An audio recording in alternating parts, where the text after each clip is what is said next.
Hey guys, welcome to another sort of Xcaliblur video. In this video, I'll be doing a quick banner review for the upcoming banner in the global version of the game, featuring Magnus and Dantalion.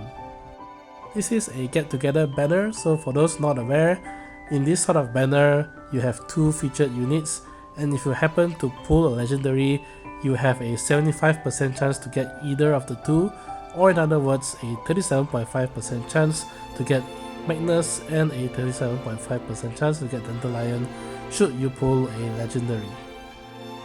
So I'll start off first with Magnus. Magnus is a defender class unit in the game. His trait and basic skill is pretty straightforward. His trait decreases the nearby enemy's attack and defense by 15%, but take note this is at 5 stars. At lower stars, these can go down to 8%. As for the basic skill, he comes straight off with a skill called Mountain Breaker. This is a melee type attack, but the one highlight here is that it has a pretty high multiplier at 150% damage. On top of this, should the enemy unit be injured, he will also inflict Isolate, which prevents the enemy unit from getting the effects of enemies' auras. And Magnus also restores 2 energy anytime he uses Mountain Breaker to defeat an enemy. For a basic skill, I must say this is pretty useful overall. This would be Magnus' sort of bread and butter skill that he used to launch his attacks, and having a high multiplier coupled with the fact that it restores his energy means that it's pretty spammable overall. The only downside to it is that it does come with a 2-turn cooldown, so that's something to factor in as well. Beyond that, he does have some pretty interesting skills, and good thing is that most of them are unlocked pretty early on. So starting from rank 1, he does have a instant skill use where he converts 40% of his physical defense to physical attack, which is pretty good, meaning that for Magnus you can just focus on physical defense overall, and even then he should still be able to dish out pretty decent damage as a tank. Going into attack stance does increase the damage taken by 8%, but I think overall the trade-off is worthwhile for him. At rank 3, Magnus gets 2 very interesting skills. The first one I think is a bit more optional because it's a bit more situational, but it does have some uses and depending on the stage can come in pretty useful. His rank 3 skill allows him to pick up either an enemy unit or something like a barrel and toss it 3 or 4 tiles away, and this does AoE damage to wherever the tossed unit lands. On top of this, it also inflicts movement debuff on all enemies hit by the AoE. Depending on the stage, this is actually pretty useful because for one thing, Magnus is a very slow and very low mobility unit, so having a ranged skill such as this does help him to chip in damage early on.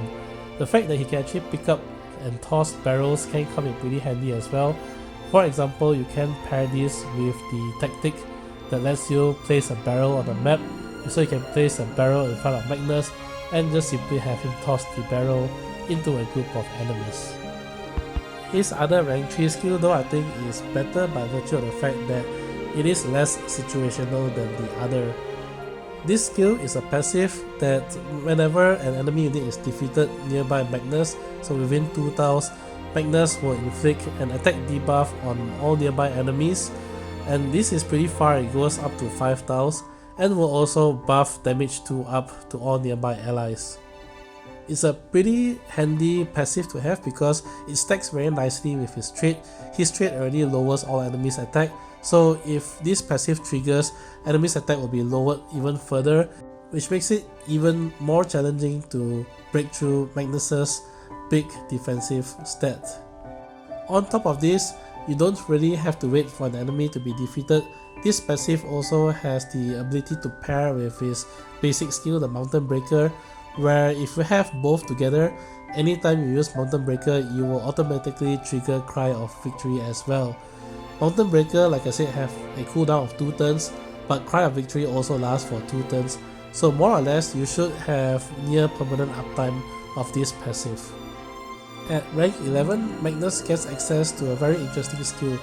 This skill does more damage the higher the target's physical defense is, so this is a great go-to skill if you need to break through a very tanky unit. That said, it is pretty situational though, because it really only comes in handy when there's a very tanky unit that you need to break through, and it does cost 4 energy, so for some battles you probably won't even want to use it, but it is there if you really need some form of tank or wall breaker.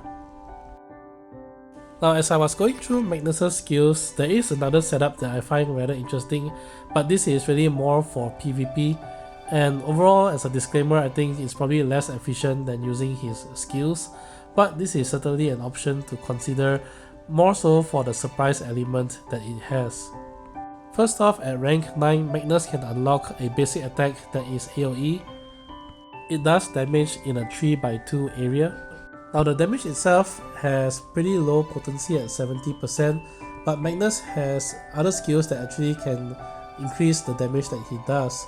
You can pair this with his rank 5 reaction, where anytime Magnus is attacked from the front or side, he will do a strike back using his basic attack, meaning that if you do have his big power swing rank 9 AoE equipped as the basic attack, Magnus will counter with an AoE attack anytime he is hit from the front or the side.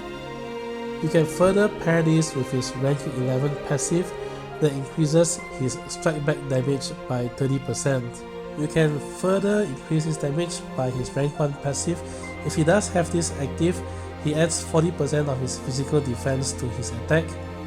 And finally, if you give Magnus the tower turret, it increases his strike back damage by another 20%, and it also gives him a 40% lifesteal when he strikes back.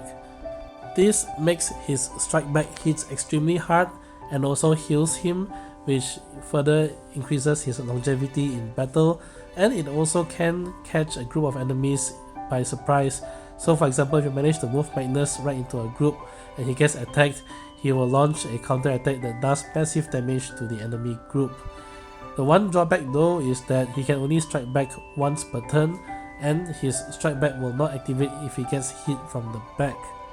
This also does require Magnus to be positioned nearby a group of enemies, and with his slow mobility, this will be extremely difficult, and if you do equip all these skills, you don't really have room to equip the others, so this loses a lot of utility for Magnus. He essentially becomes just a walking melee attacker.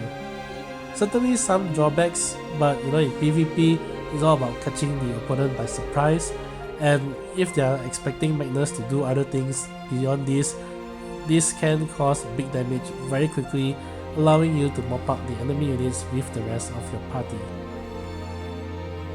Alright, moving on to Dantalion, the Elder Prince in the Kingdom of Iria. Dantalion is a destroyer type character who is very interesting because he does very well in damage, and across his kit he does have a mix of both physical and magical damage. While normally destroyers tend to be squishy, Dantalion's trait does increase his HP, attack and defense.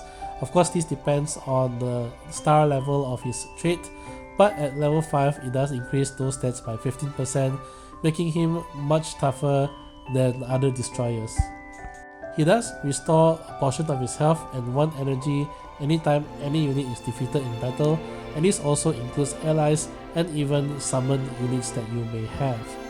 This allows him to usually start his turn with energy to spare, meaning that you can potentially spam his skills without worrying about his energy getting low. Throughout his kit, you also see the ability to dispel buffs and learn debuffs, and this starts off right as his basic skill, where he converts 2 buffs on the enemy units to level 1 debuffs. So in a way, using his basic skill is sort of like a dispel, with the bonus that he also lands 2 random level 1 debuffs on the enemy unit. If the debuffs happen to be magical defense down, that actually will increase the damage that his basic skill does. At rank 1, Dantalion can unlock a passive that provides additional damage anytime he does a melee attack. The one thing you need to take note though is that his rank 1 passive only works on Dantalion's melee attacks, and not every skill he has is a melee attack, so it will not trigger on some of his skills. At rank 3, Dantalion unlocks a pretty good attack Rank 3 is an AoE attack that does damage in a 3x2 tile, but what's great about this is that it also inflicts null healing received, which makes it very difficult for the enemy units to recoup. And along that, it also dispels 2 buffs on all enemy units hit by this, so this makes a very good AoE dispeller / debuffer attack, and it does pretty decent damage as well for an AoE. At rank 7, he gets access to another AoE attack that does damage to surrounding units and lands level 2 debuffs on enemy units hit before 2 turns. And finally, at rank 11, he gets his ultimate ability. His ultimate ability follows the same trend where it's AoE and it dispels 1 buff for every enemy unit hit, but on top of this, his ultimate ability also knocks back all enemy units hit by 2 tiles, which can come in pretty handy depending on the layout of the stage. Now, both Magnus and Dantalion aren't rated very high on tier lists, but the one thing to consider is that their leader auras are pretty powerful. In fact, they have one of the best leader auras in the game.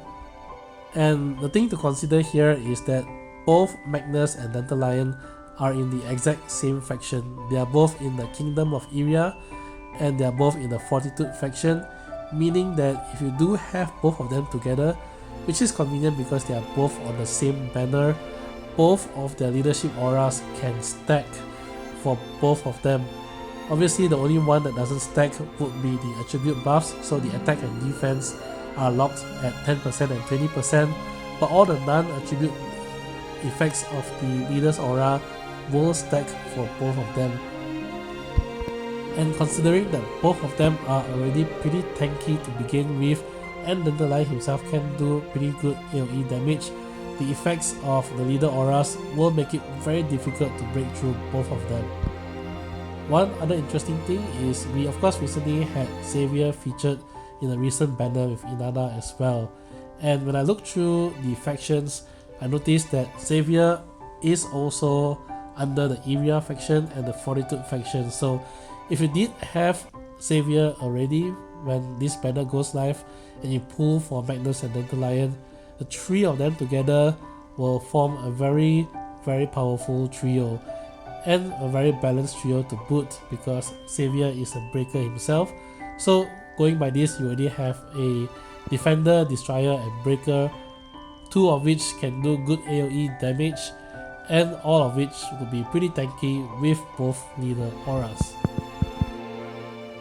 So my thoughts on this banner, I think if you have sort of like a limited roster, it's a pretty good banner to pull on because you get a very balanced core here. Both Magnus and Dantalion are tanky units that are very beginner friendly and they complement each other very well as well. And if you do pick up their leader auras, they'll be able to tank a lot of regular attacks left and right. Their auras are really top tier, and beyond the attack and defense bonus can stack with each other. And of course, both Magnus and Dantalion already have personal traits that further increase their attack and defense, making them truly tanky. It's not all roses though. For one thing, Magnus as a defender doesn't really have cover assist, so he can't cover for ally units, and both Magnus and Dantalion have pretty low mobility. So it really comes down to who you complement them with, because if the rest of your party is pretty high mobility, usually this leads to Magnus and Dantalion being left behind, which can be very bad because you really want Magnus to be at the front. Beyond that, being low mobility means that if you're doing like Fool's Journey, you typically want to have high mobility to clear the stage as fast as possible.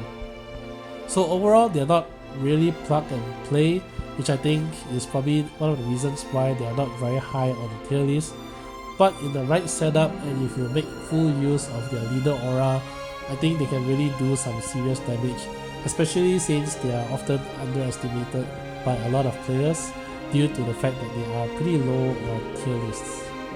For myself though, I'm not going to pull on this banner, mainly because I already have quite a number of defenders and destroyers, and I'm pretty comfortable with the defenders and destroyers that I currently have, so I don't really see a big need for myself to pull. That's all for this video. I hope it's been helpful, and if you enjoyed the content, do leave a like. comment, and subscribe. Till then, I'll catch you guys in the next Sword of Convalera video. Bye!